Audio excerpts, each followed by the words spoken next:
The savory aroma of bacon usually brought a sense of peace to Sarah's mornings in their quiet residential neighborhood in Stamford, Connecticut.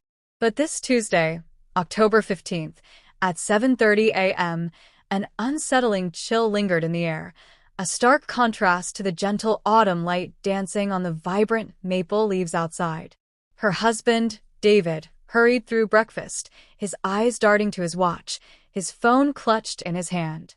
"Important meeting," he'd mumbled, his voice tight with an unfamiliar tension.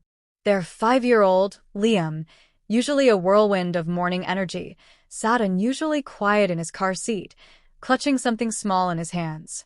The 15-minute drive to the train station, usually filled with shared songs and laughter, was steeped in an almost suffocating silence. David, usually so attentive, offered only absent-minded grunts to Sarah's attempts at conversation, his gaze fixed on his phone. When they reached the station, he was out of the car in a flash, his usual parting kiss forgotten, a brief, almost dismissive wave his only goodbye as he strode towards the turnstiles. A heavy sigh escaped Sarah's lips as she watched his retreating figure. "Mommy," Liam's small voice, sharper than usual, cut through the quiet. Sarah turned to see her son looking at her with an intensity that belied his years. "We can't go home today." Sarah's brow furrowed in confusion. "Why not, sweetie?" "Mommy has to clean and make lunch." Liam paused, then whispered, his voice barely audible, "Daddy." A jolt of unease shot through Sarah. She pulled the car to the side of the road, turning fully to face her son. "What about Daddy, Liam?" "Last night, Daddy was on the phone," Liam continued, his voice still hushed. "I secretly listened before I went to sleep. Daddy said, 'Come right after we leave tomorrow morning, and then let's make sure it succeeds.'" Sarah's blood ran cold. "Liam, did you hear anything else?" It was Grandma's voice. Daddy's mommy's voice. Eleanor. Sarah's mother-in-law's face materialized in her mind, her perfectly coiffed hair, her subtly critical gaze, her recent, unannounced visit just last week. Eleanor's seemingly innocuous questions about David's stress, her thinly veiled accusations that Sarah wasn't properly supporting him, now twisted into something sinister. "Mommy, we shouldn't go home. It feels scary somehow." Trusting her son's instincts, Sarah drove past their street, parking at a nearby coffee shop a mere 5-minute walk from their house. Hand in hand, they walked back, their steps hushed, a chilling sense of dread growing with each stride. From behind a large oak tree, they watched their house. 10 minutes later, a familiar red sedan pulled up. It was Eleanor's car. Her mother-in-law stepped out, glancing furtively around the street.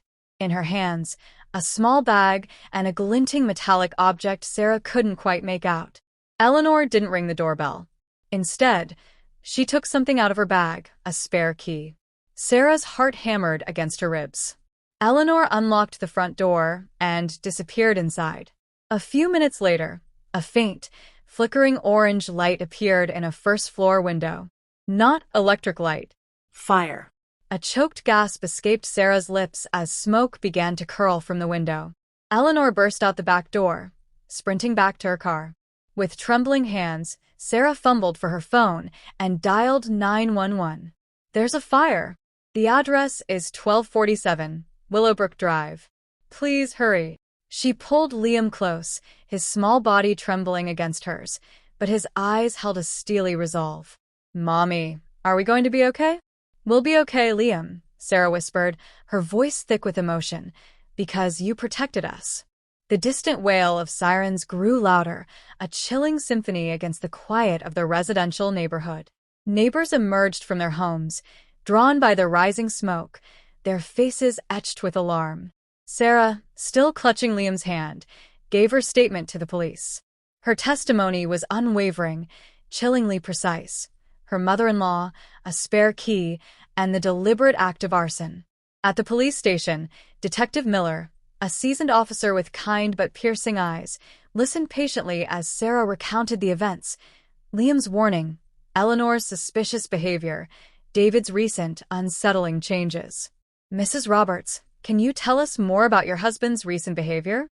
Sarah spoke of David's increasingly late nights, his glued-to-the-hand phone, and the faint, sweet perfume she detected, an elegant floral scent, distinct from her own.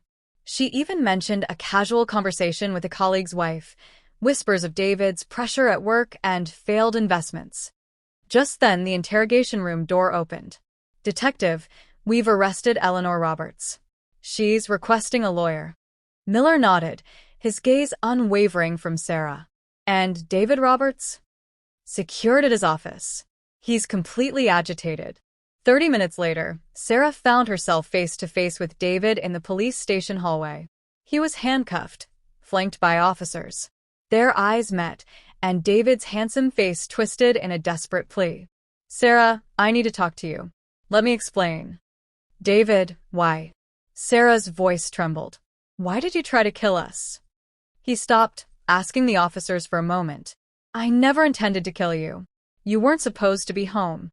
After I dropped you at the station, I was going to call my mother, confirm you'd gone shopping, and then the plan would be executed." "For what purpose?" David took a ragged breath. "Debt. Gambling debt. $250,000. I couldn't pay it anymore. The fire insurance payout is $300,000. I was going to pay off the debt, and we could start fresh." Sarah was stunned. Gambling addiction? Massive debt? She had no idea. But what if we had been home? "You weren't supposed to be there. You always go shopping with Liam after the morning commute, don't you? My mother was going to confirm that before she did it." A terrifying realization washed over Sarah. He was right. Most mornings, she and Liam would head straight to the store. If not for Liam's premonition, they would have returned to a burning house, with potentially no escape.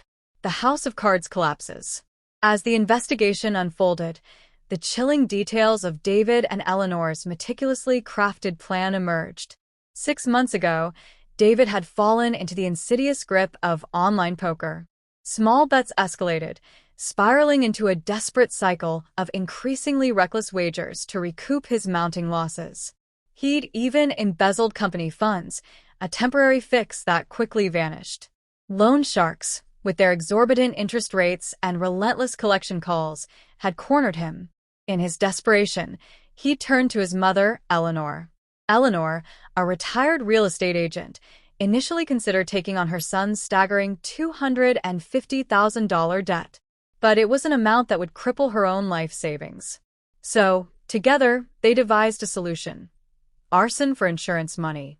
"My mother tried to sacrifice her own life for me," David confessed during his interrogation, his voice hollow, "but I thought it was more rational to solve it with insurance money than that." The plan was chillingly precise. David would drop Sarah and Liam at the station on a weekday morning, then head to his office, establishing an airtight alibi. During that time, Eleanor would execute the arson. Sarah and Liam were supposed to be safely out shopping, returning only to find their home in flames. The family would be safe, and they would start anew with the insurance payout. However, the plan had a fatal flaw: no contingency for Sarah and Liam deviating from their routine. Eleanor, blinded by a twisted maternal love, had utterly disregarded her daughter-in-law and grandson's safety. Even more shocking revelations emerged. The other woman's perfume Sarah had detected? It wasn't an affair. David had been frequenting casinos almost every night after work, picking up the scents from the various dealers. His late nights, his constant phone checking, it was all about his gambling addiction and the crushing weight of his debt. The subtle changes Sarah had sensed in her husband were, in fact, the undeniable signs of a terrifying double life. Listening to Detective Miller recount the full scope of the plot, a profound despair settled over Sarah. The husband she had loved and trusted had callously endangered her and her son's lives to solve his financial woes. Even more horrifying was the realization that her mother-in-law, out of a misguided, blind love for her son, had deemed Sarah and Liam's safety secondary. "What would have happened if your son hadn't given that warning?" Detective Miller asked quietly. "I don't know," Sarah whispered, her voice trembling. "But Liam saved us. A 5-year-old child protected us from the madness of adults." That night, Sarah held Liam close, reflecting on the day's terrifying events. betrayed by her husband, targeted for murder by her mother-in-law, but saved by her beloved son. In a single day, their lives had been irrevocably altered. But the most vital bond, the one with her son, remained unbroken. A new dawn. 1 year later, Sarah and Liam had forged a new life in a small, tranquil town in Vermont. Their modest, single-story house, nestled among green hills, was a stark contrast to their grand former home in Connecticut. But for them, it was a sanctuary of genuine comfort and peace. David was sentenced to 8 years in prison for attempted arson and insurance fraud. Eleanor, as an accomplice, received a 5-year sentence. Sarah had completed her divorce, reclaiming her maiden name, Wilson. While she had received the fire insurance money, she used the majority of it to settle David's staggering debts, building a foundation for their modest new beginning with the remainder. Sarah now worked part-time as an office clerk at a small local real estate company, experiencing, for the first time in a long while, the profound satisfaction of self-sufficiency.